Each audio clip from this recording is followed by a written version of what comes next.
TVN 내시 뉴스입니다. 의성 산불 피해 조사가 이뤄지고 있는 가운데 오늘까지 집계된 주택 피해 건수는 3,700여 채에 달하는 것으로 나타났습니다.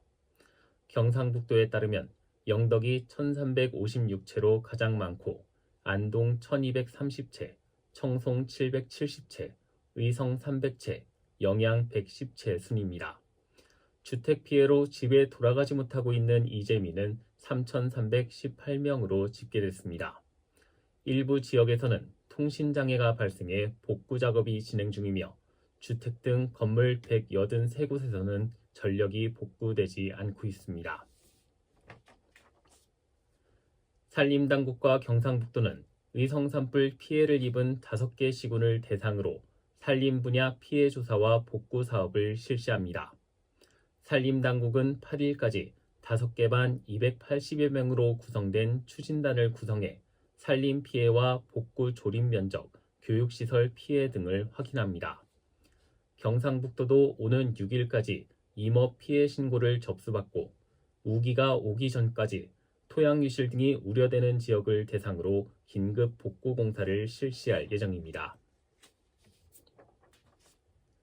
경상북도는 안동체육관에 중앙합동지원센터를 꾸리고 이재민의 일상복귀를 돕습니다. 중앙합동지원센터에서는 이재민 구호와 시설 및 주거복구, 영농 피해 상담, 융자 및 보험 안내 등을 지원하고 있으며 주민들은 센터를 방문하거나 전화로 지원을 받을 수 있습니다. 이와 함께 고령 이재민의 건강을 보호하기 위해 의약품 제공 등 의료 서비스를 제공하고 정전 및 급수시설 복구에 대한 상담도 진행합니다. 대구의 교통단속 카메라 일부가 전국 최초로 양방향 단속이 가능하도록 전환됩니다.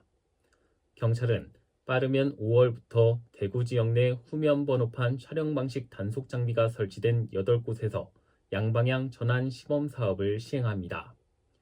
양방향 무인 단속 장비는 기존에 설치된 후면 번호판 촬영 방식 단속 장비의 감지 영역을 반대 방향에서 접근하는 차량까지 넓혀 단속하게 됩니다. 경북 구미시는 대경선 사곡역 연계 시내버스 노선 운행 횟수를 늘립니다. 대경선은 작년 12월 신설된 시내버스 352번과 960번의 운행 횟수를 하루 24회에서 40회로 각각 늘립니다. 이에 따라 평균 배차 간격은 37분에서 22분으로 단축될 것으로 보입니다. 이와 함께 산동중학교 학생 수가 늘어남에 따라 산동중학교를 경유하는 404-1번과 910-1번의 운행 시간도 일부 조정합니다. 대구권 의대생들이 복귀 시한인 어제 대부분 복학 신청을 했지만 수업은 아직 정상화되지 않고 있습니다. 경북대와 영남대, 계명대 등 지역대학들의 의대생들이 대부분 복학 신청을 한 가운데 대학들은 수업을 정상화하는 데 시간이 걸릴 것으로 보고 있습니다. 각 대학은 휴학하지 않고 수업에 참여했던 학생들을 대상으로 이미 진행한 강의를 온라인으로 복학생들에게 제공할지 다시 수업을 시작할지 등도 검토하고 있는 것으로 알려졌습니다. 대구국제공항에서 홍콩으로 가는 국제선이 신규 취항합니다. 한국공항공사는 올해 하계 시즌에 김포, 김해, 대구공항을 중심으로 국제선 운항을 확대한다고 밝혔습니다. 이번 하계 시즌 운항은 모두 12개국 110개 노선 주 2,000여 편 규모로 지난해 동계 시즌과 비교해 주 5.5%가 늘어 연말까지 코로나19 이전 수준을 완전히 회복할 것으로 전망됩니다. 대구공항은 중국 옌지, 홍콩 등 14개 노선에 주 200편을 운항하게 됩니다. 날씨입니다. 내일 대구와 경북은 오후부터 흐려지다 밤부터는 5mm 미만의 빗방울이 떨어지겠습니다.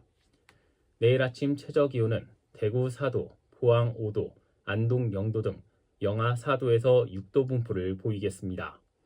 낮 최고기온은 대구 18도, 포항 14도, 안동 17도 등 12도에서 19도 분포로 예상됩니다. 신건입니다. 내시 뉴스를 마칩니다. TVN